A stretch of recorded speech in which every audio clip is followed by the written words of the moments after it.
ਸਤਿ ਸ਼੍ਰੀ ਅਕਾਲ, ਨਮਸਕਾਰ। ਤੁਸੀਂ ਦੇਖ ਰਹੇ ਹੋ ਸਾਂਝਾ ਟੀਵੀ। ਮੈਂ ਹਾਂ ਤੁਹਾਡੇ ਨਾਲ ਅਰਸ਼ਦੀਪ ਤੇ ਤੁਹਾਡਾ ਸਾਰਿਆਂ ਦਾ ਪ੍ਰੋਗਰਾਮ ਖਾਸ ਮੁਲਾਕਾਤ ਦੇ ਵਿੱਚ ਸਵਾਗਤ ਹੈ।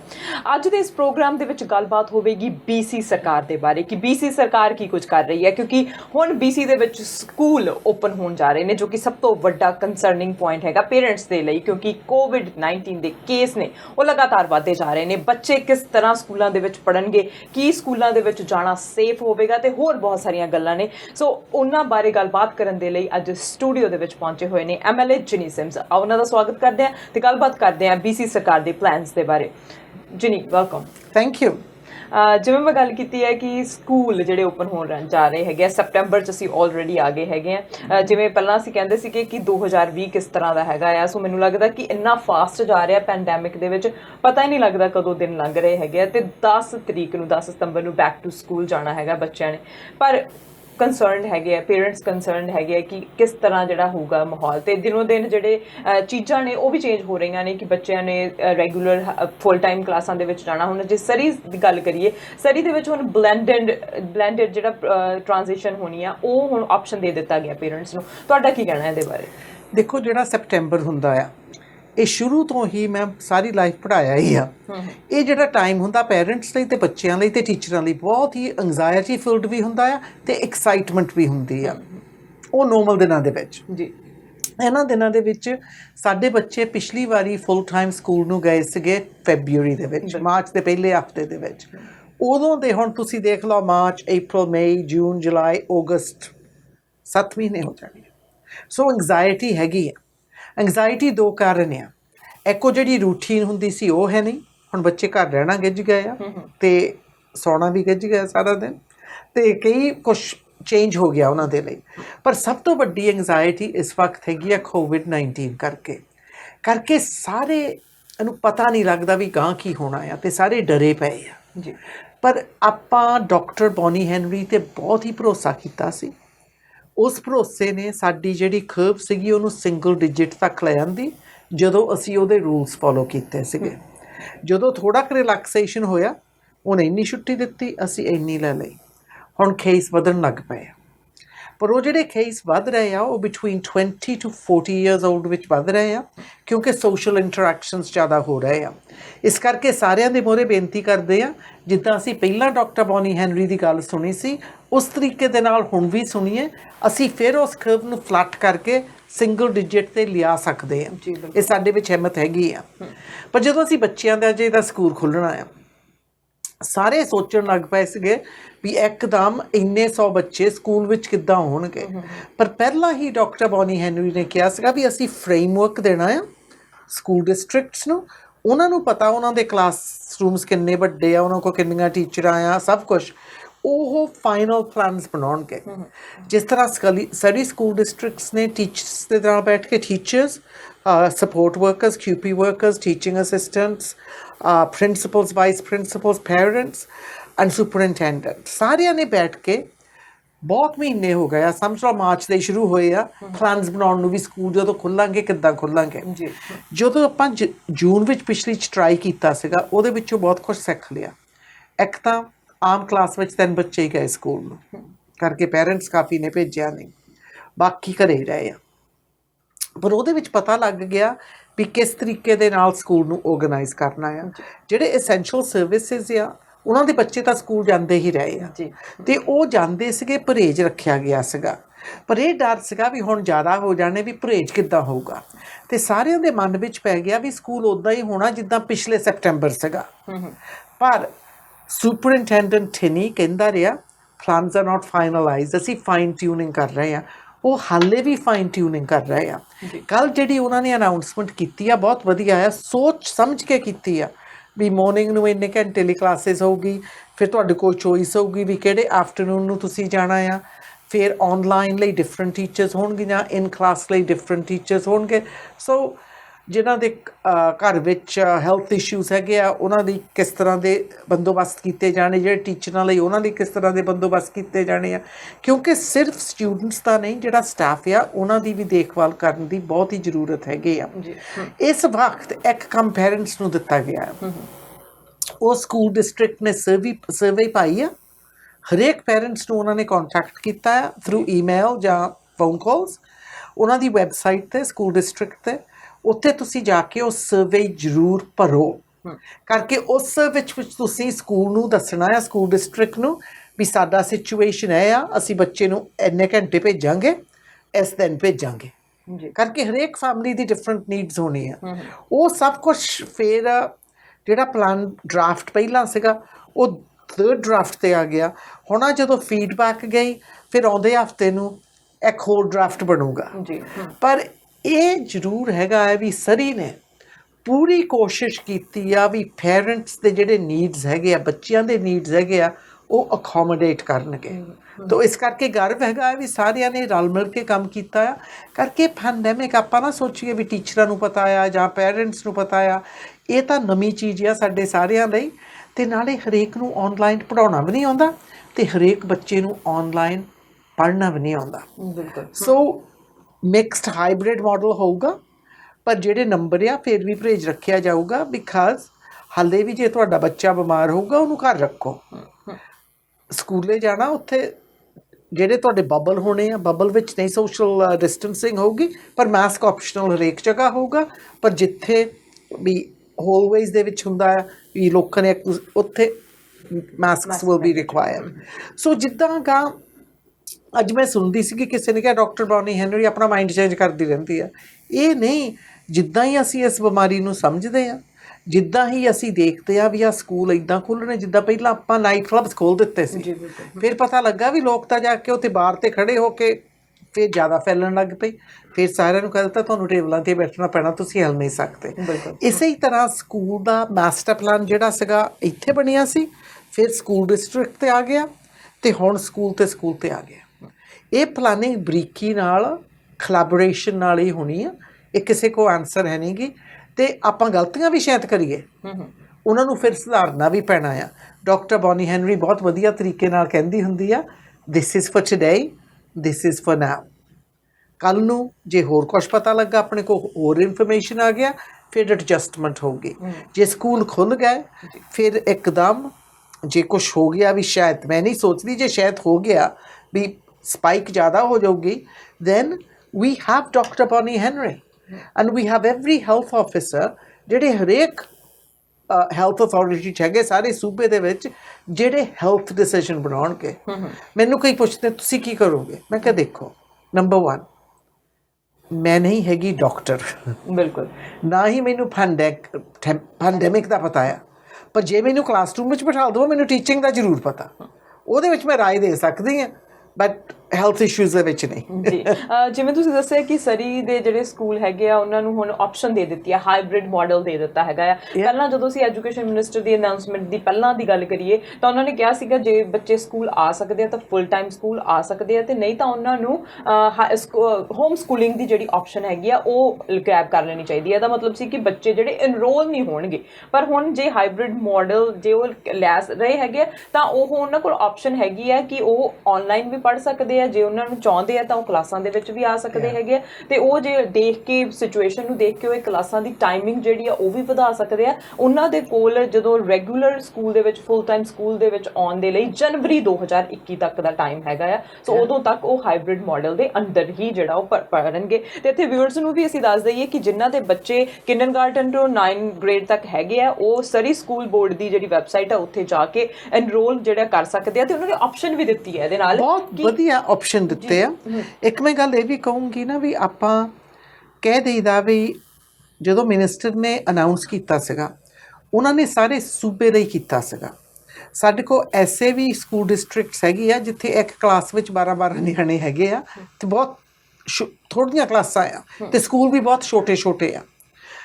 ਹੁਣ ਕਈ ਸਕੂਲ ਆ ਉਹ ਫੁੱਲ ਟਾਈਮ ਵੀ ਚਲਾ ਸਕਦੇ ਆ ਕਰਕੇ ਉਹਨਾਂ ਦੇ ਕੋਲ ਫੈਸਿਲਿਟੀਜ਼ ਵੀ ਹੈਗੀ ਆ, ਡਿਸਟੈਂਸਿੰਗ ਲਈ ਵੀ ਹੈਗਾ ਆ, ਸਭ ਕੁਛ। ਪਰ ਜਦੋਂ ਸਰੀ ਅਸੀਂ ਆ ਜਾਈਦਾ ਆ ਦ ਮੋਸਟ ਓਵਰ ਕਰਾਊਡਡ, ਇੱਥੇ ਡਿਫਰੈਂਟ ਪਲਾਨ ਬਣਨਾ ਸੀ। ਇਹ ਡਾਕਟਰ ਬੌਨੀ ਹੈਨਰੀ ਨੇ ਪਹਿਲੇ ਦਿਨ ਤੋਂ ਹੀ ਕਿਹਾ ਸੀਗਾ ਵੀ ਇਹ ਹੁਣ ਅਸੀਂ ਸਕੂਲ ਡਿਸਟ੍ਰਿਕਟਸ ਨੂੰ ਦੇ ਦਿੱਤਾ, ਪਰ ਸਾਰਿਆਂ ਦਾ ਫੋਕਸ ਰਿਹਾ ਵੀ ਮਿਨਿਸਟਰ ਨੇ ਕੀ ਕਿਹਾ ਆ।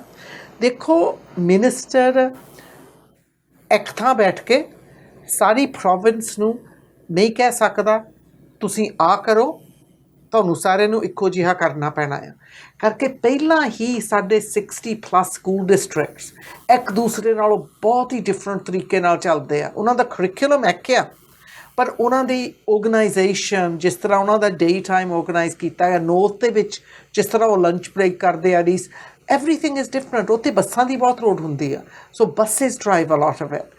ਸੋ ਮੈਨੂੰ ਪਤਾ ਸੀ ਕਰਕੇ ਮੈਂ ਸਿਸਟਮ ਵਿੱਚ ਕੰਮ ਕੀਤਾ ਵੀ ਇਹ ਟਾਈਮ ਲੱਗਣਾ ਆ।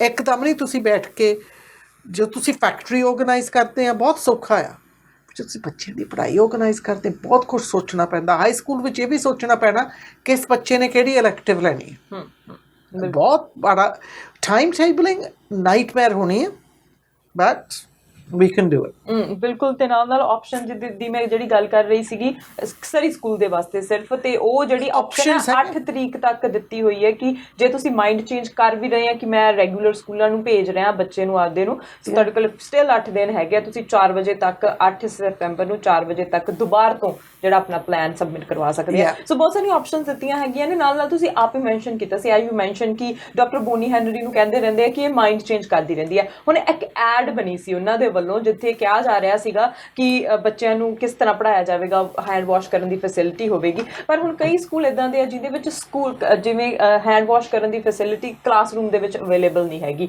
ਡਿਫਰੈਂਟ ਜਿਹੜੀ ਹੈਗੀ ਹੈ ਸਿਨੇਰੀਓ ਹੈਗਾ, ਪੋਰਟੇਬਲਸ ਦੇ ਵਿੱਚ ਜਿਹੜੇ ਬੱਚੇ ਪੜ੍ਹ ਰਹੇ ਹੈਗੇ। ਸੋ ਬਹੁਤ ਸਾਰੀਆਂ ਚੀਜ਼ਾਂ ਨੇ ਜਿਹੜੀਆਂ ਸਾਹਮਣੇ ਆਉਂਦੀਆਂ ਨੇ, ਉਹਨਾਂ ਦੇ ਡਿਫਰੈਂਟ ਤਰ੍ਹਾਂ ਦੇ ਨਾਲ ਆਰਗੇਨਾਈਜ਼ ਕੀਤਾ ਆ। ਸੋ ਉਹ ਕਿਸ ਤਰ੍ਹਾਂ ਕਰਨਗੇ, ਤੇ ਐਡ ਨੂੰ ਲੈ ਕੇ ਤੁਸੀਂ ਕੀ ਕਹਿਣਾ ਚਾਹੁੰਦੇ ਆ, ਕਿਉਂਕਿ ਸਿਰਫ 6 ਬੱਚੇ ਕਲਾਸ ਦੇ ਵਿੱਚ ਆ ਜਿਹੜੀ ਉਹ ਐਡ ਬਣਾਈ ਗਈ ਹੈ। ਦੇਖੋ, ਜਦੋਂ ਸਕੂਲ ਖੁੱਲ੍ਹੇ ਸੀਗੇ ਜੂਨ ਦੇ ਵਿੱਚ, ਕਈ ਕਲਾਸਾਂ ਦੇ ਵਿੱਚ 3 ਬੱਚੇ ਵੀ ਨਹੀਂ ਸੀਗੇ, right. So we will have to wait and see. ਪਰ ਦੇਖੋ ਐਡ ਨੇ ਉਹ ਦਿਖਾ ਲੈਣਾ ਆ ਵੀ ਆ ਆਮ ਸਕੂਲ ਵਿੱਚ ਹੈਗਾ ਆ, ਉਹ ਇਹ ਨਹੀਂ ਵੀ ਹਰੇਕ ਸਕੂਲ ਦੇ ਵਿੱਚ ਹੈਗਾ ਆ। ਮਿਸਲੀਡ ਕਰ ਰਹੀ ਹੋ ਮਿਸਲੀਡ ਨਹੀਂ। ਦੇਖੋ, ਤੁਸੀਂ ਐਡ ਬਣਾਉਂਦੇ ਆ ਵੀ ਪੇਰੈਂਟਸ ਨੂੰ ਦੱਸਣ ਨੂੰ, ਤੁਸੀਂ ਇਹ ਵੀ ਕਹਿੰਦੇ ਆ ਵੀ ਇਹ ਸਾਰੀ ਪਲਾਨਿੰਗ ਲੋਕਲ ਲੈਵਲ 'ਤੇ ਹੋਣੀ ਹੈ। ਕਈਆਂ ਨੇ ਬਹੁਤ ਇਤਰਾਜ਼ ਕੀਤਾ ਐਡ 'ਤੇ, ਠੀਕ ਆ, ਇਤਰਾਜ਼ ਆ, ਮੰਨ ਲਿਆ। ਪਰ ਹੁਣ ਆਪਾਂ ਇਹ ਗੱਲ ਸੋਚੀਏ, ਕਈ ਜਗ੍ਹਾ ਦੇ ਵਿੱਚ ਸਕੂਲਾਂ ਦੇ ਵਿੱਚ ਮੈਂ ਵੀ ਮੰਨਦੀ ਹਾਂ ਹੈ ਨਹੀਂ ਗੀ ਜਗ੍ਹਾ ਜਿੱਥੇ ਤੁਸੀਂ ਜਾ ਕੇ ਸਾਬਣ ਨਾਲ ਹੱਥ ਧੋ ਸਕੋ। ਉੱਥੇ ਹੁਣ ਬੰਦੋਬਸਤ ਹੋਊਗਾ ਹੈਂਡ ਸੈਨੀਟਾਈਜ਼ਰਸ। ਇਹ ਤਾਂ ਪਹਿਲਾਂ ਵੀ ਕਰਨਾ ਪੈਣਾ ਸੀ, ਹੁਣ ਵੀ ਕਰਨਾ ਪੈਣਾ ਆ।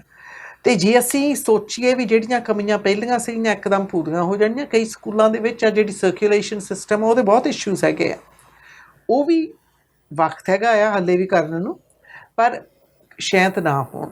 ਸੋ ਇਸ ਕਰਕੇ ਉਹਦੇ ਕਰਕੇ ਵੀ ਜੇ ਤੁਹਾਡੇ ਕੋਲ ਵੈਂਟੀਲੇਸ਼ਨ ਸਿਸਟਮ ਪੂਰੀ ਹੈ ਨਹੀਂ, ਉਹ ਵੀ ਸ਼ਾਇਦ ਡਿਟਰਮਿਨ ਕਰੇ ਵੀ ਕਿੰਨੇ ਬੱਚੇ ਕਲਾਸਰੂਮ ਦੇ ਵਿੱਚ ਹੋਣਗੇ।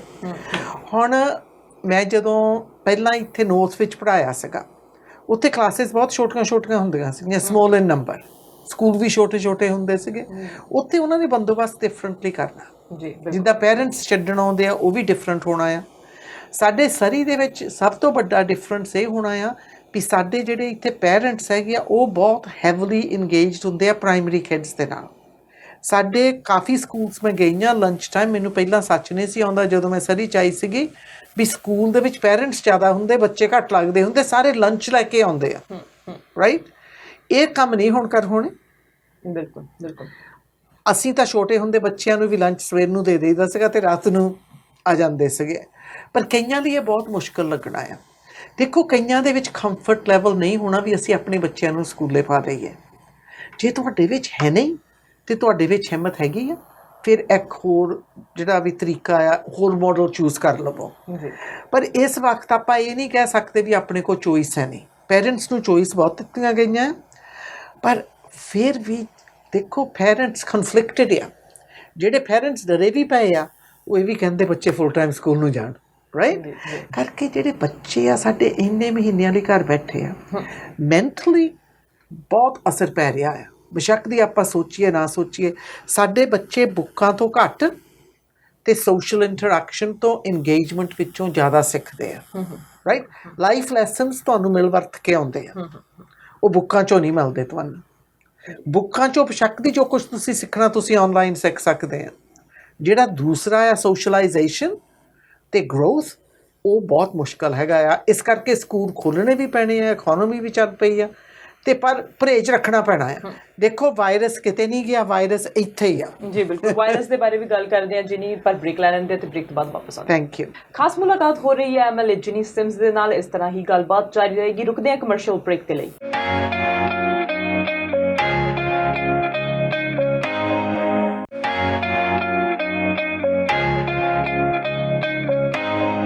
Welcome back after a short break. You are watching ਖਾਸ ਮੁਲਾਕਾਤ, ਤੇ ਅੱਜ ਖਾਸ ਮੁਲਾਕਾਤ ਦੇ ਵਿੱਚ ਗੱਲਬਾਤ ਹੋ ਰਹੀ ਹੈ MLA ਜਿਨੀ ਸਿਮਸ ਦੇ ਨਾਲ। ਜਿਨੀ ਬ੍ਰੇਕ ਤੋਂ ਪਹਿਲਾਂ ਸਕੂਲ ਓਪਨਿੰਗ ਦੀ ਗੱਲ ਕੀਤੀ ਸੀ ਤੇ ਨਾਲ ਕਿਹਾ ਸੀ ਕੇਸ ਵੱਧ ਰਹੇ ਹੈਗੇ ਆ ਤੇ ਬਹੁਤ ਸਾਰੇ ਜਿਹੜੇ ਚੀਜ਼ਾਂ ਸਾਹਮਣੇ ਆ ਰਹੀਆਂ ਨੇ। ਪਿਛਲੇ ਦਿਨਾਂ ਦੀ ਗੱਲ ਕਰੀਏ ਤਾਂ ਵੀਕਐਂਡ ਦੇ ਉੱਤੇ 200 ਤੋਂ ਉੱਤੇ ਕੇਸ, 250 ਪਲੱਸ ਕੇਸ ਆਏ ਸੀਗੇ, 4 ਡੈਥਸ ਵੀ ਰਿਪੋਰਟ ਕੀਤੀਆਂ ਗਈਆਂ ਸੀਗੀਆਂ। ਬਹੁਤ ਚੀਜ਼ਾਂ ਤੇ ਅਸਰ ਹੋਇਆ ਹੈ ਕਰੋਨਾ ਵਾਇਰਸ ਦਾ। ਖਾਸ ਕਰਕੇ ਜੇ ਹੋਟਲ ਦੀ ਅਸੀਂ ਗੱਲ ਕਰੀਏ, ਰੈਸਟੋਰੈਂਟਸ ਦੀ ਗੱਲ ਕਰੀਏ, ਪ੍ਰੋਟੈਸਟ ਕੀਤੇ ਜਾ ਰਹੇ ਆ ਉਹਨਾਂ ਦੇ ਵੱਲੋਂ, ਕਿਉਂਕਿ ਬਹੁਤ ਘੱਟ ਜਿਹੜੇ ਉਹਨਾਂ ਦੇ ਵਰਕਰ ਜਿਹੜੇ ਹੈਗੇ ਉਹਨਾਂ ਨੂੰ ਲੱਗਦਾ ਹੈ ਕਿ ਸਾਡੀ ਨੌਕਰੀ ਚਲੀ ਜਾਵੇਗੀ ਆਉਣ ਵਾਲੇ ਸਮੇਂ ਦੇ ਵਿੱਚ, ਕਿਉਂਕਿ ਬਹੁਤ ਘੱਟ ਲੋਕ ਜਿਹੜੇ ਹੈਗੇ ਰੈਸਟੋਰੈਂਟਸ ਦੇ ਵਿੱਚ ਜਾ ਰਹੇ ਆ, ਹੋਟਲਸ ਦੇ ਵਿੱਚ ਜਾ ਰਹੇ ਹੈਗੇ। ਉਹਨਾਂ ਦੀ ਐਂਗਜ਼ਾਇਟੀ ਨੂੰ ਦੂਰ ਕਰਨ ਦੇ ਲਈ ਕੀ ਕਰ ਰਹੀ ਹੈ ਸਰਕਾਰ? ਦੇਖੋ ਜਿਹੜੀ ਹੌਸਪਿਟੈਲਿਟੀ ਇੰਡਸਟਰੀ, ਸਾਡੀ ਟੂਰਿਜ਼ਮ ਇੰਡਸਟਰੀ ਆ ਨਾ, ਉਹਨਾਂ ਨੂੰ ਬਹੁਤ ਵੱਡੀ ਹਿੱਟ ਲੱਗੀ ਆ। ਜਿਸ ਤਰ੍ਹਾਂ ਸਾਡੇ ਜਿਹੜੇ ਇੱਥੇ ਹੋਲਸ ਵੀ ਹੈਗੇ ਆ, ਉਹ ਵੀ ਬਹੁਤ ਫੀਲ ਕਰ ਰਹੇ ਆ, ਕਰਕੇ ਬਿਗ ਗੈਦਰਿੰਗਸ ਤਾਂ ਖਤਮ ਹੋ ਗਈਆਂ। ਪਰ ਜਿਹੜੇ ਹੋਟਲਸ ਹੈਗੇ ਆ, ਬੇਸ਼ੱਕ ਦੀ ਅਸੀਂ ਲੋਕਾਂ ਨੂੰ ਕਹੀਦਾ ਵੀ ਟਰੈਵਲ ਇਨ BC ਲੋਕ ਕਰ ਵੀ ਰਹੇ ਆ, ਪਰ ਫਿਰ ਵੀ ਉਹ ਸਿਸਟਮ ਪੱਕ ਫੁੱਲ ਟਾਈਮ ਨਹੀਂ ਗਈ, ਕਰਕੇ ਅੱਗੇ ਐਕਸਟਰਨਲ ਟੂਰਿਜ਼ਮ ਬਹੁਤ ਹੁੰਦਾ ਸੀਗਾ, ਉਹ ਨਹੀਂ ਹੋ ਰਿਹਾ ਇਸ ਵਕਤ। ਜੀ ਬਿਲਕੁਲ। ਸੋ ਇਸ ਕਰਕੇ ਮੈਂ ਵੀ ਜਦੋਂ ਵਿਕਟੋਰੀਆ ਜਾਂਦੀ ਹਾਂ, ਮੈਂ ਵੀ ਹੋਟਲ 'ਚ ਹੀ ਰਹਿੰਦੀ ਹਾਂ, ਦੇਖਿਆ ਸੀਗਾ ਸੁੰਨਸਾਨ ਸੀ, ਰਾਈਟ। ਐਂਡ ਉਹ ਜਿਹੜੇ ਕੰਮ ਕਰਦੇ ਸੀ ਉਹ ਵੀ ਇੰਨੇ ਖੁਸ਼ ਹੋਏ ਸੀ ਤੁਹਾਨੂੰ ਦੇਖ ਕੇ। ਪਰ ਜਦੋਂ ਹੋਟਲ ਦੇ ਵਿੱਚ ਕਪੈਸਿਟੀ ਹੈ ਨਹੀਂ, ਫਿਰ ਉਹ ਜਿਹੜੇ ਹੋਟਲ ਵਾਲੇ ਆ ਉਹ ਸਾਰਿਆਂ ਨੂੰ ਵਾਪਸ ਬੁਲਾ ਵੀ ਨਹੀਂ ਰਹੇ ਇਸ ਵਕਤ। ਆ ਜਿਹੜੇ ਪ੍ਰੋਟੈਸਟ ਕਰ ਰਹੇ, ਇਹਨਾਂ ਨੂੰ ਇਹ ਡਰ ਹੈਗਾ ਆ ਵੀ ਜਦੋਂ ਗਾਂ ਹੋਟਲ ਚੱਲ ਵੀ ਪਏ ਨਾ, ਉਹਨਾਂ ਨੇ ਇਹਨਾਂ ਨੂੰ ਛੱਡ ਕੇ ਕਿਤੇ ਹੋਰ ਨਵੇਂ ਬੰਦੇ ਨਾ ਲੈ ਆਉਣ। ਇਹੀ ਇਸ਼ੂ ਹੈਗਾ ਆ। ਇਹ ਉਹਨਾਂ ਦੇ ਨਾਲ ਮਿਨਿਸਟਰ ਬੇਨਸ ਕੰਮ ਕਰ ਰਿਹਾ ਆ, ਕਿਉਂਕਿ ਅਸੀਂ ਨਹੀਂ ਚਾਹੁੰਦੇ ਵੀ ਜਿਹੜੇ ਵਰਕਰਸ ਹੈਗੇ ਆ ਉਹਨਾਂ ਨੂੰ ਐਕਸਟਰਾ ਆਰਡੀਨਰੀ ਜਾਂ ਪ੍ਰੈਸ਼ਰ ਬੈਕ ਕਰਨਾ ਪਵੇ। ਪਰ ਦੇਖੋ ਇਸ ਵਕਤ ਜਿਹੜੀ ਟੂਰਿਜ਼ਮ ਇੰਡਸਟਰੀ ਆ ਉਹ ਲਾਈਫ ਸਪੋਰਟ 'ਤੇ ਆ, ਲਾਈਫ ਸਪੋਰਟ 'ਤੇ ਆ। ਅਤੇ ਮਿਨਿਸਟਰ ਲੀਸਾ ਬੈਰ ਉਹਨਾਂ ਦੇ ਨਾਲ ਬਹੁਤ ਕਲੋਸਲੀ ਕੰਮ ਕਰ ਰਹੀ ਆ। ਗਾ ਅਨਾਊਂਸਮੈਂਟ ਵੀ ਆਉਣਗੇ ਆਉਂਦੇ 2 ਹਫ਼ਤਿਆਂ ਦੇ ਵਿੱਚ, ਤਾਂ ਕੋਸ਼ਿਸ਼ ਤਾਂ ਅਸੀਂ ਵੀ ਕਰ ਰਹੇ ਹਾਂ। ਪਰ ਜਿਹੜੀ ਕੋਵਿਡ ਦਾ ਅਸਰ ਆ ਉਹ ਇੱਦਾਂ ਅਕ੍ਰੋਸ ਦ ਸੈਕਸ਼ਨ ਹੈਗਾ ਆ ਬਈ ਬਹੁਤ ਮੁਸ਼ਕਿਲ ਹੈਗਾ ਵੀ ਸਾਰੀਆਂ ਨੂੰ ਹੋਲਡ ਕਰਨਾ ਮੁੜ ਕੇ। ਹੁਣ ਆਪਾਂ ਦੇਖੀਏ ਜਿਸ ਤਰੀਕੇ ਨਾਲ ਸਰੀ ਵਿੱਚ ਇਸ ਵਕਤ ਕੰਸਟਰਕਸ਼ਨ ਹੋ ਰਿਹਾ ਆ, ਕੋਈ ਸੋਚ ਨਹੀਂ ਸਕਦਾ। ਸੰਡੇ ਨੂੰ ਵੀ ਚੱਲਦੇ ਆ, ਰਾਈਟ। ਪਰ ਅਸੀਂ ਸੋਚਿਆ ਸੀਗਾ ਵੀ ਕੰਸਟਰਕਸ਼ਨ ਸਲੋ ਡਾਊਨ ਹੋ ਜਾਊਗਾ, ਉਹ ਤਾਂ ਹੋਇਆ ਨਹੀਂ। ਪਰ ਜਿਹੜੀ ਟੂਰਿਜ਼ਮ ਇੰਡਸਟਰੀ ਆ, ਹੁਣ ਸਾਨੂੰ ਕਹਿੰਦੇ ਵੀ ਤੁਸੀਂ ਟਰੈਵਲ ਕਰ ਸਕਦੇ, ਤੁਹਾਨੂੰ ਵੀ ਕਹਿੰਦੇ ਆ, ਤੁਹਾਡਾ ਫਿਰ ਵੀ ਜੀਅ ਨਹੀਂ ਕਰਦਾ ਵੀ ਦੂਰ ਜਾਈਏ, ਰਾਈਟ। ਯਾ ਸੋ ਇਸ ਕਰਕੇ ਲੋਕਾਂ ਦੀ ਜਿੱਦਾਂ ਕੌਨਫੀਡੈਂਸ ਵੱਧ ਗਈ, ਪਰ ਫਿਰ ਵੀ ਪਰਹੇਜ਼ ਦੇ ਨਾਲ। ਪਰ ਜਿਹੜੇ ਵਰਕਰਸ ਆ, ਮੈਂ ਉਹਨਾਂ ਦੇ ਨਾਲ ਬਹੁਤ ਸਹਿਮਤ ਹੈਗੀ ਹਾਂ, ਜਿਹੜੇ ਸਾਡੇ ਹੋਲ ਸਫ਼ਰ ਕਰ ਰਹੇ ਆ। ਮੈਨੂੰ ਪਤਾ ਆ ਵੀ ਆ ਉਹਨਾਂ ਦਾ ਸੀਜ਼ਨ ਹੁੰਦਾ ਆ, ਬਿਲਕੁਲ ਮਹੀਨੇ ਹੁੰਦੇ ਆ ਜਦੋਂ ਰੋਜ਼ ਰਾਤ ਪਾਰਟੀਆਂ ਹੁੰਦੀਆਂ, ਸਾਨੂੰ ਹੋਲ 2 ਸਾਲ ਪਹਿਲਾਂ ਬੁੱਕ ਕਰਨੇ ਪੈਂਦੇ ਆ। ਬਟ ਉਹਨਾਂ ਦਾ ਵੀ, ਉਹਨਾਂ ਨੇ ਆਪਣੇ ਖਰਚੇ ਵੀ ਚੁੱਕਣੇ ਆ। So it's very very hard. ਸਿਰਫ ਉਹਨਾਂ ਦੇ ਲਈ ਨਹੀਂ, ਨੌਰਥ ਵਿੱਚ ਕਹਿੰਦੇ ਜਿਹੜੀ ਹੰਟਿੰਗ ਇੰਡਸਟਰੀ ਆ, ਫਿਸ਼ਿੰਗ ਇੰਡਸਟਰੀ ਆ, ਉਹ ਕਹਿੰਦੇ ਸਾਡਾ ਬੁਰਾ ਹਾਲ ਆ। ਜਿਹੜੀ ਐਕੋ ਟੂਰਿਜ਼ਮ ਨੌਰਥ ਵਿੱਚ ਅੱਗੇ ਹੁੰਦੀ ਸੀ, BC is the best area for skiing, for fishing, for walking. ਇਹਨੂੰ ਵਧੀਆ ਤੁਹਾਨੂੰ ਸੂਬਾ ਲੱਜਣਾ ਹੀ ਨਹੀਂ। ਪਰ ਹੁਣ ਲੋਕ ਬਾਹਰੋਂ ਨਹੀਂ ਆ ਰਹੇ, international flights are stopped except for essential travel. So ਇਸ ਕਰਕੇ it's very hard. And but I know Minister Bains and Minister Baer are working very hard. ਬਹੁਤ ਚੀਜ਼ਾਂ ਲੱਗਦਾ ਹੈਗਾ ਕਿ ਕੀ ਹੋ ਰਿਹਾ, ਕਿਉਂਕਿ ਹੁਣ ਐਕੁਆਰੀਅਮ ਦੀ ਗੱਲ ਕਰੀਏ, ਅਸੀਂ ਵੈਨਕੂਵਰ ਐਕੁਆਰੀਅਮ, ਜਿੱਥੇ ਸਾਨੂੰ ਬਹੁਤ ਚੀਜ਼ਾਂ ਸਿੱਖਣ ਨੂੰ ਮਿਲਦੀਆਂ, ਖਾਸ ਕਰਕੇ ਅਸੀਂ ਜਦੋਂ ਬੱਚਿਆਂ ਨੂੰ ਲੈ ਕੇ ਜਾਂਦੇ ਹਾਂ ਤਾਂ ਉੱਥੇ ਬਹੁਤ, ਉਹ ਹੁਣ ਬੰਦ ਹੋ ਰਿਹਾ ਹੈਗਾ, ਟੈਂਪਰੇਰੀਲੀ ਹੋ ਰਿਹਾ ਚਾਹੇ, ਪਰ ਬੰਦ ਹੈਗਾ ਕਿਉਂਕਿ 80% ਵਿਜ਼ਿਟਰਸ ਜਿਹੜੇ ਆਉਣੇ ਉੱਥੇ ਬੰਦ ਹੋ ਗਿਆ। ਦੇਖੋ ਰੈਸਟੋਰੈਂਟਸ ਵਿੱਚ ਪਹਿਲਾਂ ਜਾਈਦਾ ਸੀਗਾ, 1-2 ਟੇਬਲ ਸੀਗੇ। ਹੁਣ ਮੈਂ ਰੈਸਟੋਰੈਂਟ ਨੂੰ ਜਾਂਦੀ ਹਾਂ, ਜਿੰਨੇ ਵੀ ਟੇਬਲ ਉਹ ਭਰ ਸਕਦੇ ਭਰੇ ਹੁੰਦੇ ਆ। ਲੋਕਾਂ ਦੀ ਕੌਨਫੀਡੈਂਸ ਜਿੱਦਾਂ ਇਨਕਰੀਜ਼ ਹੋ ਜਾਊਗੀ, ਉੱਦਾਂ ਹੀ ਲੋਕ ਬਾਹਰ ਨਿਕਲ ਆਉਣਗੇ। ਪਰ ਫਿਰ ਵੀ ਆਪਾਂ ਨੂੰ ਪਰਹੇਜ਼ ਰੱਖਣਾ ਪੈਣਾ। ਅਸੀਂ ਇਕਨੋਮੀ ਦੀ ਜਦੋਂ ਗੱਲ ਕਰਦੇ ਹੈਗੇ ਆ ਤਾਂ ਕੱਲ੍ਹ ਹੀ ਜਦੋਂ ਮਿਨਿਸਟਰ ਨੇ ਸਾਨੂੰ ਦੱਸਿਆ ਹੈਗਾ ਬਜਟ ਦੇ ਬਾਰੇ ਕਿ ਬਜਟ ਕਿਸ ਤਰ੍ਹਾਂ ਦਾ ਹੋਣਾ ਸੀ, ਕਿਉਂਕਿ ਜੇ 2019-2020 ਦੀ ਗੱਲ ਕਰੀਏ ਤਾਂ ਸਰਪਲਸ ਦੇ ਵਿੱਚ ਜਾਣਾ ਸੀਗਾ। ਕੋਵਿਡ ਦੇ ਕਰਕੇ ਜਿਹੜਾ ਬਜਟ ਹੈਗਾ ਉਹ ਘਾਟੇ ਦੇ ਵਿੱਚ ਜਿਹੜਾ ਹੈਗਾ ਗਿਆ ਹੈਗਾ ਆ। ਉਹਦੇ ਬਾਰੇ ਕੀ ਕਹਿਣਾ, ਇਕਨੋਮੀ ਕਦੋਂ ਦੁਬਾਰਾ ਸਰਪਲਸ ਦੇ ਵਿੱਚ ਜਾਵੇਗੀ ਜਾਂ ਕਿਸ ਤਰ੍ਹਾਂ ਉਹਨੂੰ ਸਰਪਲਸ ਦੇ ਵਿੱਚ ਲੈ ਕੇ ਜਾਣ ਦੇ ਲਈ ਕੰਮ ਹੋ ਰਹੇ ਨੇ? ਕਿਉਂਕਿ ਜੌਬਸ ਲੋਕਾਂ ਦੀ ਕੰਸਰਨ ਹੈਗੇ, ਜਿਵੇਂ ਆਪਾਂ ਡਿਸਕਸ ਕੀਤਾ ਹੈ ਕਿ ਜੌਬਸ ਨਹੀਂ ਹੈਗੀਆਂ ਨੇ, ਬਿਜ਼ਨੈਸਿਸ ਜਿਹੜੇ ਹੈਗੇ ਆ ਉਹ ਸਫਰ ਕਰ ਰਹੇ ਹੈਗੇ ਕੋਵਿਡ-19 ਨੂੰ ਲੈ ਕੇ, ਇੰਟਰਨੈਸ਼ਨਲ ਲੋਕ ਨਹੀਂ ਆ ਰਹੇ, ਟੂਰਿਜ਼ਮ ਤੇ ਜਿਹੜਾ ਪ੍ਰਭਾਵ ਪਿਆ। ਸੋ ਕੁੱਲ ਮਿਲਾ ਕੇ ਕੀ ਕੁਝ ਕੀਤਾ ਜਾ ਰਿਹਾ ਸਰਕਾਰ ਦੇ ਵੱਲੋਂ? ਦੇਖੋ, ਇਹਦੇ ਲਈ ਕੋਈ ਮਿੱਠੀ ਗੋਲੀ ਹੈ ਨਹੀਂ। ਇਟਸ ਕੰਪਲੈਕਸ ਤੇ ਮਲਟੀ ਫੈਸਟਡ ਅਪਰੋਚ ਕਰਨੀ ਪੈਣੀ ਹੈ ਟੂ ਰੀਸਟਾਰਟ ਦੀ ਇਕਨੋਮੀ। ਇੱਕਦਮ ਵੀ ਨਹੀਂ ਇਕਨੋਮੀ ਸ਼ੁਰੂ ਹੋਣੀ, ਵਕਤ ਲੱਗਣਾ ਆ। ਲੋਕਾਂ ਨੂੰ ਪਹਿਲਾਂ they have to feel confident, ਪਰਹੇਜ਼ ਰੱਖ ਕੇ। ਜਿੰਨਾ ਚਿਰ ਵੈਕਸੀਨ ਨਹੀਂ ਆਉਂਦੀ ਉਹਨਾਂ ਚਿਰ ਪਰਹੇਜ਼ ਰੱਖਣਾ ਪੈਣਾ ਆਪਾਂ ਨੂੰ। 2 ਸਾਲ ਵੀ ਹੋ ਸਕਦੇ ਆ। ਸੋ ਇਸ ਕਰਕੇ ਯੈਸ, NDP ਨੇ ਆਪਣੇ ਵਾਅਦੇ ਵੀ ਪੂਰੇ ਕੀਤੇ ਤੇ ਸਰਪਲਸ VC ਦੇ ਲਗਾਤਾਰ AAA ਰੇਟਿੰਗ ਮਿਲਦੀ ਰਹੀ ਉਹਨਾਂ ਨੂੰ ਇੰਟਰਨੈਸ਼ਨਲ ਆਰਗੇਨਾਈਜੇਸ਼ਨ ਤੋਂ। ਪਰ ਆਹ ਵਕਤ ਤਾਂ ਐਸਾ ਹੈਗਾ ਆ ਵੀ ਕੋਈ ਵੀ ਮੁਲਕ ਨਹੀਂ ਕਹਿ ਸਕਦਾ ਵੀ ਉਹਨਾਂ ਦੀ ਜਿਹੜੀ ਸਰਪਲਸ ਜਾਂ ਸਰਪਲਸ ਰਹਿ ਗਈ ਆ, ਜਾਂ ਫੈਡਰਲ ਨਹੀਂ ਕਹਿ ਸਕਦੇ, ਦੂਸਰੇ ਮੁਲਕ ਵੀ ਨਹੀਂ ਕਹਿ ਸਕਦੇ। ਪਰ ਅਸੀਂ ਫਿਰ ਵੀ ਇੰਨੇ ਵਧੀਆ ਸੂਬੇ ਦੇ ਵਿੱਚ ਰਹਿੰਦੇ ਹਾਂ, ਦੇਸ਼ ਵਿੱਚ ਰਹਿੰਦੇ ਹਾਂ, ਸਾਨੂੰ ਇੰਨੀਆਂ ਸਹੂਲਤਾਂ ਮਿਲ ਗਈਆਂ ਕੋਵਿਡ ਦੇ ਥਰੂ, ਜਿਹੜੇ ਫੈਡਰਲ ਤੋਂ ਵੀ ਅਤੇ ਪ੍ਰੋਵਿੰਸ਼ੀਅਲ ਤੋਂ ਵੀ। ਪਰ ਹੁਣ ਸਰਕਾਰ ਤਿਆਰ ਕਰ ਰਹੀ ਆ, ਉਹਨਾਂ ਨੇ ਇਕੱਲਿਆਂ ਨੇ ਨਹੀਂ ਕੀਤਾ ਸੀ। ਉਹ ਜਿਹੜੇ ਬਿਜ਼ਨਸ ਸੈਕਟਰ ਹੈ ਉਹਨਾਂ ਦੇ ਨਾਲ ਮਿਲ ਕੇ ਇਕਨੋਮਿਕ ਟੇਬਲ ਸੀਗਾ, advisory table for the premier, ਉਹ ਅਨਾਊਂਸਮੈਂਟ ਕਰਨਗੇ ਵੀ ਇਕਨੋਮੀ ਨੂੰ ਕਿਸ ਤਰ੍ਹਾਂ ਸਟ੍ਰੈਟੇਜਿਕਲੀ ਜਗ੍ਹਾ ਜਗ੍ਹਾ ਬੂਸਟ ਕਰਨਾ ਹੈ। ਦੇਖੋ, ਜੌਬਸ ਇਨ ਕੰਸਟਰਕਸ਼ਨ ਇੰਡਸਟਰੀ ਸ਼ੋਰਟੇਜ ਇਸ ਵਕਤ ਹੈ ਨਹੀਂ ਗੀ, ਕਿਉਂਕਿ ਸਕੂਲਸ ਬਹੁਤ ਬਣ ਰਹੇ ਆ, ਹਸਪਤਾਲ ਵੀ ਬਣਨਾ ਸ਼ੁਰੂ ਹੋ ਜਾਣਾ, ਪਠਾਲੋ ਬ੍ਰਿਜ ਵੀ ਬਣਨੀ ਸ਼ੁਰੂ ਹੋ ਜਾਣੀ ਹੈ, ਘਰ ਵੀ ਕਾਫੀ ਬਣ ਰਹੇ ਆ, ਰਾਈਟ। ਸੋ ਕੰਸਟਰਕਸ਼ਨ ਕਾਫੀ ਚਾਲੂ ਆ। ਟੈਕ ਇੰਡਸਟਰੀ ਇਜ਼ ਬੂਮਿੰਗ, ਉਹਦੇ ਵਿੱਚ ਵੀ ਕਾਫੀ ਗਰੋਥ ਹੋ ਗਿਆ ਹੈ। But we need to do ਸਾਨੂੰ ਟੂਰਿਜ਼ਮ ਇੰਡਸਟਰੀ, ਹਸਪਿਟੈਲਿਟੀ ਇੰਡਸਟਰੀ ਵੱਲ ਵੀ ਧਿਆਨ ਦੇਣਾ ਪੈਣਾ ਹੈ। ਪਰ ਇਹ ਵੀ ਆ ਵੀ ਜਿਹੜੀ ਵੀ ਇਨਵੈਸਟਮੈਂਟ ਅਸੀਂ ਕਰੀਏ ਉਹ ਸ਼ੋਰਟ ਟਰਮ ਨਹੀਂ ਹੋਣੀ ਚਾਹੀਦੀ, ਉਹ ਇਹ ਦੇਖਣਾ ਵੀ ਇਹਦਾ ਲੌਂਗ ਟਰਮ ਪੋਟੈਂਸ਼ੀਅਲ ਕਿੱਥੇ ਆ। ਸੋ ਬਹੁਤ ਹੀ ਕੰਪਲੀਕੇਟਿਡ ਇਸ਼ੂ ਹੈਗਾ ਆ। ਤੇ ਪਰ ਜੇ ਅਸੀਂ ਕਹੀਏ ਵੀ ਮਿੱਠੀ ਗੋਲੀ ਹੈਗੀ ਆ ਵੀ ਆਉਂਦੇ ਜੂਨ ਤੱਕ ਸਭ ਕੁਝ ਬਰਾਬਰ ਫਿਰ ਹੋ ਜਾਣਾ ਹੈ, ਇਹ ਕੋਈ ਨਹੀਂ ਕਹਿ ਸਕਦਾ ਇਸ ਵਕਤ। ਕੋਈ ਸਰਕਾਰ ਵੀ ਨਹੀਂ ਕਹਿ ਸਕਦੀ। ਇੱਕ ਲੀਡਰ ਜ਼ਰੂਰ ਹੈਗਾ ਆਪਣੇ ਲਾਗੇ ਜਿਹੜਾ ਜੋ ਕੁਛ ਮਰਜ਼ੀ ਕਹਿ ਦਿੰਦਾ ਹੈ। ਬਟ ਔਨ ਦਾ ਹੋਲ ਆਪਾਂ ਨਵੀਂ ਟੈਰੀਟਰੀ ਵਿੱਚ ਚੱਲ ਰਹੇ ਹਾਂ, both health wise and economy wise. ਇਸ ਕੋਵਿਡ ਨੇ ਸਾਨੂੰ ਇੱਕ ਮੌਕਾ ਦਿੱਤਾ ਆ ਵੀ ਜਿਹੜੀਆਂ ਗਲਤੀਆਂ ਅਸੀਂ ਇਕਨੋਮਿਕ ਗਰੋਥ ਵਿੱਚ ਕਰ ਲਈਆਂ ਸੀ ਪਹਿਲਾਂ, ਅਮੀਰੀ ਗਰੀਬੀ ਦਾ ਫਾਸਲਾ ਇੰਨਾ ਵਧਾ ਲਿਆ, ਹੁਣ ਸਾਡੇ ਕੋਲ ਮੌਕਾ ਹੈਗਾ ਆ ਵੀ ਆ ਜਿਹੜੀ ਸਾਡੀ ਇਕਨੋਮੀ ਆ ਇਹ ਹਰੇਕ ਇਨਸਾਨ ਨੂੰ ਫਾਇਦਾ ਮਿਲੇ। ਬਿਲਕੁਲ। ਤੇ ਨਾਲ ਹੁਣ ਪੈਂਡੈਮਿਕ ਦੇ ਦੌਰਾਨ ਹਰ ਸਰਕਾਰ ਨੇ ਰਲ ਕੇ ਕੰਮ ਕੀਤਾ, ਟੀਮ ਕੈਨੇਡਾ ਬਣ ਕੇ ਕੰਮ ਕੀਤਾ, ਚਾਹੇ ਉਹ ਫੈਡਰਲ ਸਰਕਾਰ ਹੈਗੀ ਹੈ, ਚਾਹੇ ਪ੍ਰੋਵਿੰਸ਼ੀਅਲ ਸਰਕਾਰ ਹੈਗੀ ਹੈ, ਚਾਹੇ ਉਹ ਮਿਊਨਿਸਪਲ ਹੈ। ਕੰਜ਼ਰਵੇਟਿਵ ਲਿਬਰਲ ਕੋਈ ਨਹੀਂ ਰਿਹਾ, ਨਾ NDP ਹੈ।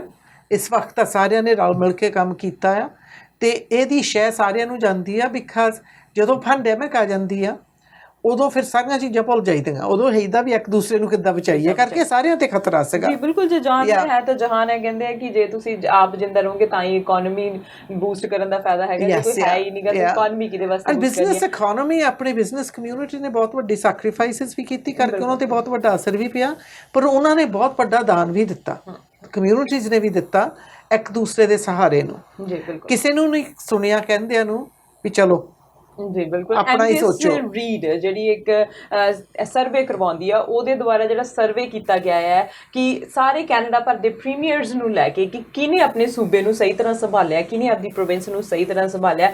ਜੌਨ ਹੋਰਗਨ BC ਦੇ ਜਿਹੜੇ ਪ੍ਰੀਮੀਅਰ ਹੈਗੇ ਆ, ਪਹਿਲੇ ਨੰਬਰ ਦੇ ਉੱਤੇ, ਉਹ ਅਕ੍ਰੋਸ ਕੈਨੇਡਾ ਦੀ ਜੇ ਅਸੀਂ ਗੱਲ ਕਰੀਏ ਪਹਿਲੇ ਨੰਬਰ ਦੇ ਉਹਨਾਂ ਨੂੰ ਰੇਟਿੰਗ ਮਿਲਦੀ ਹੈ। 69% ਜਿਹੜੀ ਹੈਗੀ ਆ ਉਹ ਉਹਨਾਂ ਦੇ ਹੱਕ ਵਿੱਚ ਲੋਕਾਂ ਨੇ ਵੋਟ ਕੀਤੀ ਹੈ ਕਿ ਉਹਨਾਂ ਨੇ ਸਭ ਤੋਂ ਜ਼ਿਆਦਾ ਵਧੀਆ ਪੈਂਡੈਮਿਕ ਨੂੰ ਸੰਭਾਲਿਆ। NDP ਲੀਡਰ ਹੈਗੇ ਨੇ ਉਹ ਬ੍ਰਿਟਿਸ਼ ਕੋਲੰਬੀਆ ਦੇ, ਤੇ ਉਹਨਾਂ ਦੀ ਸਰਕਾਰ ਦੇ ਵਿੱਚੋਂ ਹੀ ਤੁਸੀਂ ਹੈਗੇ ਆ। ਤੁਸੀਂ ਕੀ ਇਸ ਖਬਰ ਨੂੰ ਲੈ ਕੇ ਰਿਐਕਸ਼ਨ ਦਿੱਤਾ? ਪਹਿਲਾਂ ਤਾਂ ਮੈਨੂੰ ਬਹੁਤ ਖੁਸ਼ੀ ਹੋਈ, ਪਰ ਮੈਨੂੰ ਪਹਿਲਾਂ ਹੀ ਪਤਾ ਸੀ। ਬਿਕਾਜ਼ ਜਿਸ ਤਰੀਕੇ ਦੇ ਨਾਲ ਜੌਨ ਹੋਗਨ ਨੇ ਕੰਮ ਕੀਤਾ, ਉਹ ਕੀ ਕੀਤਾ, ਜਿਹੜੇ ਐਕਸਪਰਟਸ ਹੈਗੇ ਹੈਲਥ ਦੇ ਵਿੱਚ, ਜਿਨ੍ਹਾਂ ਕੋਲ ਡੇਟਾ ਤਾਂ ਸਾਇੰਸ ਹੈਗੀ ਆ, ਉਹਨੂੰ ਮੋਹਰੇ ਕੀਤਾ ਡਾਕਟਰ ਬੌਨੀ ਹੈਨਰੀ ਨੂੰ। ਉਹਦੇ ਨਾਲ ਖੜਾ ਸੀਗਾ Rose Adrian Tax, but he took back seat, right. ਜਦੋਂ ਉੱਧਰ ਦੀ ਗੱਲ ਸੀ, ਉੱਧਰ ਦੀ ਪੋਲੀਟੀਕਲ ਗੱਲ ਉਹ ਕਰਦਾ ਸੀਗਾ, ਅਤੇ ਜੌਨ ਹੋਗਨ ਉਹਨਾਂ ਦੇ ਨਾਲ ਸੀ। ਬਹੁਤ ਵੱਡਾ ਫਰਕ ਪੈ ਜਾਂਦਾ ਆ ਜਦੋਂ ਤੁਸੀਂ ਜਿਹੜੇ ਹੈਲਥ ਰਿਲੇਟਡ ਡਿਸੀਜਨਸ ਆ ਉਹ ਡਾਕਟਰਾਂ 'ਤੇ ਹੀ ਰਹਿਣ ਦੇਵੋ, ਉਹਨਾਂ ਨੂੰ ਸੈਕੰਡ ਗੈਸ ਨਾ ਕਰੋ। ਪਰ ਸਾਡੀ ਆਦਤ ਹੈਗੀ, ਇਸ ਵਕਤ ਅਸੀਂ ਸਾਰੇ ਡਾਕਟਰ ਬਣੇ ਪਏ ਹਾਂ, ਇਸ ਕਰਕੇ ਉਹ ਵੀ ਬਹੁਤ ਵਧੀਆ ਸੀਗਾ। ਇੱਕ ਜੌਨ ਦੇ ਵਿੱਚ ਇਹ ਖੂਬੀ ਹੈ ਕਿ ਉਹ ਹਰੇਕ ਇਨਸਾਨ ਨਾਲ ਕੰਮ ਕਰ ਸਕਦਾ ਹੈ। ਡਗ ਫੋਰਡ ਦੇ ਨਾਲ ਬਹੁਤ ਵਧੀਆ ਤਰੀਕੇ ਦੇ ਨਾਲ ਰਿਲੇਸ਼ਨਸ਼ਿਪਸ ਬਣਾ ਲਈਆਂ। ਹਸਮੁਖ ਹੈਗਾ ਬੰਦਾ, ਵੀ ਗੱਲਬਾਤ ਕਰ ਲੈਂਦਾ। ਬਟ ਇਹਦੇ ਵਿੱਚ ਇਹ ਗੱਲ ਚੰਗੀ ਹੈਗੀ ਆ ਵੀ ਇਹ ਜਿਹੜਾ ਵੀ ਕੰਮ ਕਰਦਾ ਕਹਿ ਦਿੰਦਾ ਆ, ਇਹ ਜਿਹੜੇ ਤੁਹਾਡੇ ਗੁਆਂਢੀ ਆ ਉਹ ਕੀ ਕਹਿਣਗੇ, ਉਹਨਾਂ ਦਾ ਕੀ ਫਾਇਦਾ। ਜੀ, ਆਪਣੇ ਗੁਆਂਢ ਦਾ ਸੋਚੋ ਵੀ ਉਹਨਾਂ ਦਾ ਕੀ ਫਾਇਦਾ ਆ, ਇਹ ਨਾ ਸੋਚੋ ਵੀ ਇੱਥੇ ਬੈਠ ਕੇ ਅਸੀਂ ਕੀ ਕਰ ਰਹੇ ਹਾਂ। ਸੋ ਇਹ ਹੈਗਾ ਆ ਪੀਪਲਸ ਪ੍ਰੀਮੀਅਮ। ਅਤੇ ਇਹ ਨਾ ਆਹ ਕੋਵਿਡ ਦਾ ਵੀ ਇਹ ਨਹੀਂ ਕਿਹਾ ਵੀ ਮੈਂ ਮੋਹਰੇ ਹੋਵਾਂ ਸਦਾ ਹੀ ਮੈਨੂੰ ਹੀ ਕਵਾਂ ਮੈਨੂੰ ਹੀ ਕਰਾਂ, ਇਹਨੇ ਆਪਣੀ ਮੈਂ ਪਿੱਛੇ ਛੱਡ ਦਿੱਤੀ ਅਤੇ ਇਹ ਮੋਹਰੇ ਆਪਣੀ ਟੀਮ ਲੈ ਆਉਂਦੀ। ਕਹਿੰਦੇ ਹੁੰਦੇ true leader, great leader is the one who let's his team lead. ਜੀ, ਪਹਿਲਾਂ ਤਾਂ ਤੁਹਾਡਾ ਰਿਐਕਸ਼ਨ ਲਿਆ ਹੈਗਾ ਆ, ਪਰ ਹੁਣ ਜੇ ਅਸੀਂ ਅਗਲੇ ਸਾਲ ਦੀ ਗੱਲ ਕਰੀਏ ਤਾਂ ਇਲੈਕਸ਼ਨਸ ਸਾਡੇ ਨੇੜੇ ਹੈਗੀਆਂ ਨੇ। ਪ੍ਰੀ ਇਲੈਕਸ਼ਨ ਦਾ ਹੁਣ ਪਤਾ ਨਹੀਂ ਕੀ ਹੋਣਾ ਆ, ਪਰ ਜਦੋਂ ਵੀ ਕਿਤੇ ਇਲੈਕਸ਼ਨ ਹੁੰਦੀਆਂ ਨੇ ਤੁਹਾਨੂੰ ਕੀ ਲੱਗਦਾ ਹੈ ਕਿ BC ਦੇ ਵਿੱਚ ਦੁਬਾਰਾ ਫੋਰਮ ਕਰੂਗੀ ਸਰਕਾਰ? ਦੇਖੋ, ਹਰੇਕ ਜਾਣਾ ਜਿਹੜਾ ਇਲੈਕਸ਼ਨ ਵਿੱਚ ਖੜਾ ਹੁੰਦਾ ਹੈ, ਜਿਹੜੀ ਪਾਰਟੀ ਲਈ ਮਰਜ਼ੀ ਹੋਵੇ, ਇਸ ਆਸਤੇ ਹੁੰਦਾ ਵੀ ਸਾਡੀ ਪਾਰਟੀ ਨੇ ਹੀ ਸਰਕਾਰ ਬਣਾਉਣੀ ਹੈ। ਅਤੇ ਮੈਨੂੰ ਜ਼ਰੂਰ ਪੱਕਾ ਭਰੋਸਾ ਹੈਗਾ ਆ ਵੀ BC ਵਾਲਿਆਂ ਨੇ ਦੇਖ ਲਿਆ ਵੀ ਸਾਡੀ ਸਰਕਾਰ ਨੇ ਕੋਵਿਡ ਤੋਂ ਪਹਿਲਾਂ ਕਿਸ ਖੂਬੀ ਦੇ ਨਾਲ ਇਕੋਨਮੀ ਵੀ ਸੰਭਾਲੀ ਅਤੇ ਲੋਕਾਂ ਦੇ ਵਿੱਚ ਇਨਵੈਸਟਮੈਂਟ ਵੀ ਪਾਈਆਂ। Job growth was the best. ਤੁਸੀਂ ਦੇਖੋ ਜਿਸ ਤਰ੍ਹਾਂ ਸਕੂਲ ਬਣ ਰਹੇ ਆ, ਹਸਪਤਾਲ ਗਾਂ ਬਣਨ ਲੱਗ ਪੈਣਾ, ਕਿੰਨੀਆਂ ਇੱਥੇ ਕਲੀਨਿਕਸ ਨਵੀਆਂ, ਹੈਲਥ ਕੇਅਰ ਫੈਸਿਲਿਟੀਜ਼ ਕਿੰਨੀਆਂ ਖੁੱਲ੍ਹ ਗਈਆਂ ਆ। ਓਪੀਓਇਡ ਉਹ ਇੱਥੇ ਕ੍ਰਾਈਸਿਸ ਹੁਣ ਵੱਧ ਰਿਹਾ ਕੋਵਿਡ ਕਰਕੇ, ਪਰ ਅੱਗੇ ਕਿੱਦਾਂ ਸੁਧਾਰ ਆ ਗਿਆ ਸੀਗਾ। ਹਾਊਸਿੰਗ ਵਿੱਚ ਕਿੰਨਾ ਕੰਮ ਕੀਤਾ ਆ। ਸੋ ਜਦੋਂ ਸਭ ਕੁਛ ਦੇਖਦੇ ਆ ਉਹਦੇ ਨਾਲ BC's done a good job। ਅਤੇ ਤੁਸੀਂ ਆਪਣੇ ਵੱਲੋਂ ਪੂਰੀ ਮਿਹਨਤ ਕਰੋ, ਪਰ ਆਖਰੀ ਟਾਈਮ 'ਤੇ ਮੇਰੇ ਡੈਡੀ ਦੀ ਇੱਕ ਕਹਾਵਤ ਹੁੰਦੀ ਸੀਗੀ, ਵੋਟਰ ਇਜ਼ ਆਲਵੇਜ਼ ਰਾਈਟ। ਜਿੰਨਾ ਚਿਰ ਵੋਟ ਨਹੀਂ ਪੈ ਜਾਂਦੀ, ਕਾਊਂਟ ਨਹੀਂ ਹੋ ਜਾਂਦੀ, ਕੁਛ ਨਹੀਂ ਕਹਿ ਸਕਦੇ, ਪਰ ਵੋਟਰ ਇਜ਼ ਆਲਵੇਜ਼ ਰਾਈਟ। ਉਹ ਜਿਹੜੀ ਮਰਜ਼ੀ ਸਰਕਾਰ ਚੁਣੇ, ਉਹਨਾਂ ਦਾ ਹੱਕ ਆ। ਇਹ ਹੀ ਖੂਬੀ ਹੈਗੀ ਆ ਡੈਮੋਕ੍ਰੇਸੀ ਦੀ। ਕੋਵਿਡ ਦੇ ਕੇਸ ਕੰਸਰਨ ਹੈਗਾ ਇਸ ਟਾਈਮ ਦਾ, ਜਿਹੜਾ ਹੁਣ ਜਿਵੇਂ ਤੁਸੀਂ ਬੋਨੀ ਹੈਨਰੀ ਨੂੰ ਕਿਹਾ ਸੀਗਾ ਕਿ ਉਹ ਹਮੇਸ਼ਾ ਹੀ ਕਹਿੰਦੀ ਹੈ ਕਿ ਹੁਣ ਜਿਹੜੀ ਗੱਲ ਕਹੀ ਆ ਉਹ ਇਸ ਟਾਈਮ ਦੇ ਲਈ ਆ, ਹੁਣ ਵਾਸਤੇ ਹੈਗੀ ਹੈ। ਪਰ ਹੁਣ ਵਾਸਤੇ ਲੋਕਾਂ ਨੂੰ ਕੀ ਮੈਸੇਜ ਆ ਤੁਹਾਡਾ? ਇਸ ਵਕਤ ਲੋਕਾਂ ਨੂੰ ਇੱਕੋ ਹੀ ਮੈਸੇਜ ਹੈਗੀ ਆ। ਅੱਜ ਡਾਕਟਰ ਬੋਨੀ ਹੈਨਰੀ ਨੇ ਕੱਲ੍ਹ ਕਹੀ ਸੀਗੀ ਅਤੇ ਮੈਂ ਅੱਜ ਆਪਣੇ ਸੋਸ਼ਲ ਮੀਡੀਆ 'ਤੇ ਪਾਈ ਸੀਗੀ। ਉਹਨੇ ਇਹ ਕਿਹਾ ਵੀ ਹੁਣ ਆਪਣਾ ਫਲੂ ਸੀਜ਼ਨ ਆ ਜਾਣਾ, ਰੈਸਪੀਰੇਟਰੀ ਸੀਜ਼ਨ, ਜਦੋਂ ਵਾਇਰਸਿਸ ਵੀ ਕਾਫੀ ਫੈਲਦੇ ਹੈਗੇ ਆ, ਵੀ ਆਪਾਂ ਨੂੰ ਹੁਣ ਐਕਸਟਰਾ ਪਰਹੇਜ਼ ਰੱਖਣਾ ਪੈਣਾ, ਵੀ ਅਸੀਂ ਆਪਣੀ ਜਿਹੜੀ ਖਰਵ ਆ ਉਹਨੂੰ ਥੱਲੇ ਲੈ ਜਾਈਏ। ਆਪਣੇ ਹਸਪਤਾਲ ਵਿੱਚ ਇਸ ਵਕਤ 28 ਹੋ ਗਏ ਆ, ਅੱਗੇ ਆਪਾਂ ਨੂੰ ਹੁੰਦਾ ਸੀਗਾ ਸਾਡੇ ਹਸਪਤਾਲ 'ਚ ਹੀ 5-6 ਹੈਗੇ ਆ। ਸੋ ਇਸ ਕਰਕੇ ਆਪਣੇ ਨੰਬਰ ਵੀ ਹੁਣ 100 ਹੀ ਸਮਝ ਲਓ, ਵੀਕਐਂਡ ਦੇ ਉੱਪਰ ਹੋ ਗਿਆ ਐਵਰੀ ਡੇ। ਸੋ ਇਸ ਕਰਕੇ ਇਹ ਡਾਕਟਰ ਬੋਨੀ ਹੈਨਰੀ ਨਹੀਂ ਸੰਭਾਲ ਸਕਦੀ। ਉਹ ਤਾਂ ਸਾਨੂੰ ਠੀਕ ਰਾਏ ਦਿੰਦੀ ਆ, ਪਰ ਸਾਡਾ ਫਰਜ਼ ਬਣਦਾ ਅਸੀਂ ਫੋਲੋ ਕਰੀਏ। ਜਦੋਂ ਤੁਹਾਨੂੰ ਡਾਕਟਰ ਦਵਾ ਦਿੰਦਾ ਆ, ਤੁਸੀਂ ਨਹੀਂ ਠੀਕ ਹੁੰਦੇ, ਅਤੇ ਫਿਰ ਜੇ ਤੁਸੀਂ ਦਵਾਈ ਨਹੀਂ ਖਾਂਦੇ ਤੁਸੀਂ ਠੀਕ ਕਿੱਦਾਂ ਹੋਵੋਗੇ? ਇਸ ਤਰੀਕੇ ਦੇ ਨਾਲ ਹੀ ਜੇ ਅਸੀਂ ਐਡਵਾਈਸ ਹੀ ਨਹੀਂ ਫੋਲੋ ਕਰ ਸਕਦੇ ਤਾਂ ਫਿਰ ਆਪੇ ਹੀ ਪ੍ਰੋਬਲਮ ਪੈਣੇ ਆ। ਪਰ ਮੈਂ ਸਾਰਿਆਂ ਨੂੰ ਦਾ ਧੰਨਵਾਦ ਕਰਨਾ ਚਾਹੁੰਦੀ ਹਾਂ। 95% ਲੋਕ ਬਹੁਤ ਵਧੀਆ ਤਰੀਕੇ ਦੇ ਨਾਲ ਪਰਹੇਜ਼ ਕਰ ਰਹੇ ਆ, ਪਰ ਉਹ ਜਿਹੜਾ 5% ਆ ਉਹਨਾਂ ਦੇ ਮੂਹਰੇ ਬੇਨਤੀ ਕਰਦੇ ਆ, ਜੇ ਤੁਸੀਂ ਆਪਣੇ ਲਈ ਨਹੀਂ, ਆਪਣੇ ਮਾਂ ਪਿਓ ਲਈ, ਆਪਣੇ ਨਾਨਾ ਨਾਨੀ ਲਈ, ਦਾਦਾ ਦਾਦੀ ਲਈ, ਬਾਕੀ ਸਾਡੇ ਸਾਰਿਆਂ ਲਈ, ਸਾਡੇ ਮਾਂ ਪਿਓ ਲਈ ਅਤੇ ਸਾਡੇ ਬੇਟੀਆਂ ਬੇਟੀਆਂ ਲਈ, ਸਾਡੇ ਲਈ ਹੀ ਕਰਦੇ ਹੋ। ਕਿਉਂਕਿ ਇਹ ਜਿਹੜੀ ਵਾਇਰਸ ਹੈਗੀ ਆ, ਇਹ ਨਾ ਰੰਗ ਦੇਖਦੀ ਆ, ਨਾ ਤੁਹਾਡਾ ਪੈਸਾ ਦੇਖਦੀ ਆ, ਨਾ ਤੁਹਾਡਾ ਧਰਮ ਦੇਖਦੀ ਆ। ਇਹਨੂੰ ਫੈਲਾਉਣ 'ਤੇ ਜੇ ਕੰਮ ਕਰਨਾ ਆ, ਜੇ ਤੁਸੀਂ ਬਿਮਾਰ ਆ, ਘਰ ਰਹੋ, social distancing, wear a mask if you're in close proximity। ਜਿਹੜਾ ਆਪਣਾ ਸੋਸ਼ਲ ਸਰਕਲ ਆ, keep that small। ਇਹ ਨਹੀਂ 2-3 ਉਹਦੇ ਵਿੱਚ ਹੋਣ, 2-3 ਪਰਿਵਾਰ ਜੇ ਇਕੱਠੇ ਹੋ ਗਏ ਆ, that's good, ਪਰ ਫਿਰ ਇਹ ਨਹੀਂ ਅਸੀਂ ਰੋਜ਼ ਰਾਤ ਨੂੰ ਡਿਫਰੈਂਟ ਗਰੁੱਪ ਬਣਾ ਲਈਏ, ਫਿਰ ਕੋਈ ਫਾਇਦਾ ਨਹੀਂ ਹੋਣਾ। ਜੀ ਬਿਲਕੁਲ, ਥੈਂਕ ਯੂ ਸੋ ਮਚ ਜਿਨੀ, ਤੁਸੀਂ ਹਮੇਸ਼ਾ ਆਉਂਦੇ ਹੈਗੇ ਆ ਤੇ ਇਨਫੋਰਮੇਸ਼ਨ ਸਾਡੇ ਨਾਲ ਸ਼ੇਅਰ ਕਰਦੇ ਹੈਗੇ ਆ। ਹੋਪਫੁਲੀ ਕਿ ਨੈਕਸਟ ਵੀਕ ਜੋ ਵੀ ਇਨਫੋਰਮੇਸ਼ਨ ਹੋਈ ਤਾਂ ਤੁਹਾਡੇ ਨਾਲ ਜ਼ਰੂਰ ਜੋ ਹੈ ਗੱਲਬਾਤ ਕੀਤੀ ਜਾਵੇਗੀ। ਤੇ ਉਹ ਤਦ ਤੱਕ ਦੇ ਲਈ take care and thank you so much. Thank you ਜੀ, ਥੈਂਕ ਯੂ। ਬਿਲਕੁਲ, ਅੱਜ ਗੱਲਬਾਤ ਹੋਈ ਐਮਐਲਏ ਜਿਨੀ ਸਿਮਸ ਦੇ ਨਾਲ, ਜਿਨ੍ਹਾਂ ਨੇ ਬਹੁਤ ਸਾਰੀ ਇਨਫੋਰਮੇਸ਼ਨ ਦਿੱਤੀ ਕਿ BC ਦੇ ਵਿੱਚ ਕੀ ਕੁਝ ਹੋ ਰਿਹਾ ਹੈਗਾ। ਇਕੋਨਮੀ ਨੂੰ ਬੂਸਟ ਹੋਣ ਤੇ ਟਾਈਮ ਜ਼ਰੂਰ ਲੱਗਣਾ ਹੈਗਾ ਆ, ਪਰ ਹੁਣ ਸਾਨੂੰ ਇੱਕ ਗੱਲ ਦਾ ਜਿਹੜਾ ਫਿਕਰ ਉਹ ਇਹ ਹੈ ਕਿ ਅਸੀਂ ਬੱਚਿਆਂ ਨੂੰ ਕਿਸ ਤਰ੍ਹਾਂ ਸਕੂਲਾਂ ਦੇ ਵਿੱਚ ਲੈ ਕੇ ਜਾਣਾ ਤੇ COVID-19 ਦੀ ਕਰਵ ਨੂੰ ਕਿਸ ਤਰ੍ਹਾਂ ਫਲੈਟ ਕਰਨਾ ਹੈ। ਸਾਨੂੰ ਗਾਈਡਲਾਈਨਸ ਫੋਲੋ ਕਰਨੀਆਂ ਪੈਣੀਆਂ ਨੇ ਜੋ ਸਾਨੂੰ ਸਾਡੇ ਹੈਲਥ ਅਫੀਸ਼ੀਅਲਸ ਦਿੰਦੇ ਨੇ। ਸਿਰਫ ਉਹਨਾਂ ਨੂੰ ਹੀ ਫੋਲੋ ਕਰਕੇ ਅਸੀਂ ਜਿਹੜੀ ਕਰਵ ਆ ਫਲੈਟ ਕਰ ਸਕਦੇ ਹਾਂ। ਹੋਰ ਇਨਫੋਰਮੇਸ਼ਨ ਤੁਹਾਡੇ ਤੱਕ ਪਹੁੰਚਾਉਂਦੇ ਰਵਾਂਗੇ। ਮੈਨੂੰ ਦਿਓ ਇਜਾਜ਼ਤ, ਸਤਿ ਸ਼੍ਰੀ ਅਕਾਲ।